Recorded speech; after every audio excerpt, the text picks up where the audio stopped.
Hello, hi, good morning. ఏం చేస్తున్నారు? అందరూ బాగున్నారా? నేనైతే చాలా రోజుల తర్వాత వీడియో చేస్తున్నాను. ఇక్కడ చిన్న రెసిపీని, చాలా హెల్దీ రెసిపీ. సో ఫస్ట్ అయితే మంచిగా కుక్కర్లో ఈరోజు చెనా పులావ్ అంటే మంచి బ్లాక్ శనగలతో బిర్యానీ లాగా చేసేసుకుంటాం. ఎందుకంటే ఇది హై ప్రోటీన్ ఉంటుంది. నెక్స్ట్ మనం కర్రీ ఉన్నా తినొచ్చు, లేకపోయినా తినేసేయచ్చు హ్యాపీగా. దీంట్లో అయితే ఫస్ట్ మన స్పైసెస్ ఏముంటాయి, లవంగా, ఇలాచి, దాల్చిన చెక్క, అలాగే ఆనియన్, టమాటో, పచ్చిమిర్చి ఇవైతే వేసేసుకొని చిన్నగా మంచిగా ఫ్రై చేస్తున్నాను. ఇంకా ఇలా కొంచెం ఫ్రై చేశాక ఏం చేస్తాను అంటే మంచిగా ఇలా నానబెట్టుకున్న శనగలని దాంట్లో కొంచెం మనకి ఎక్కువ క్వాంటిటీ కావాలంటే ఎక్కువ వేసుకుంటే బాగుంటుంది, లేదు అంటే కొంచెం తగ్గించి వేసుకోండి. ప్రిపరేషన్ జరుగుతూ ఉంది.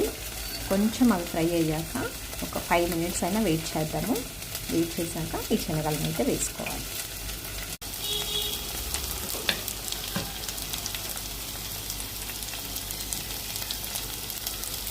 సో ఇలా ఫ్రై అవుతుంది కదా మన చెనా పులావ్ యొక్క ప్రిపరేషన్. ఇప్పుడు దీంట్లో ఏంటంటే మంచిగా సోక్ చేసి పెట్టుకున్న బ్లాక్ చెనా ఇదిగోండి. ఒక 2 cups రైస్కి ఒక 1.5 cup 1 cup అలా వేసుకుంటే చాలా బాగుంటుంది.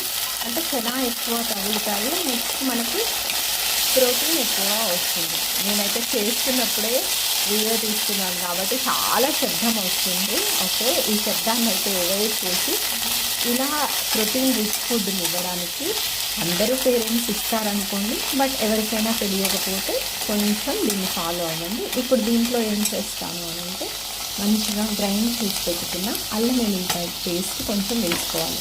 అంటే మనకి బిర్యానీ అని అంటే కొంచెం మన అల్లం వెల్లుల్లి పేస్ట్ ఉంటేనే టేస్ట్గా ఉంటుంది కదా. సో దీంట్లో అల్లం వెల్లుల్లిపాయ పేస్ట్ వేస్తాను.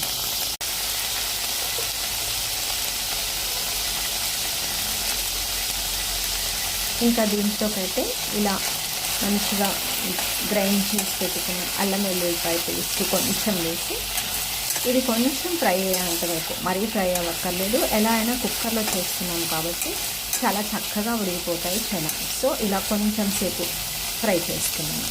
తర్వాత ఈ సోక్ చేసుకున్న రైస్ని కుక్కర్లో వేసుకోవడం.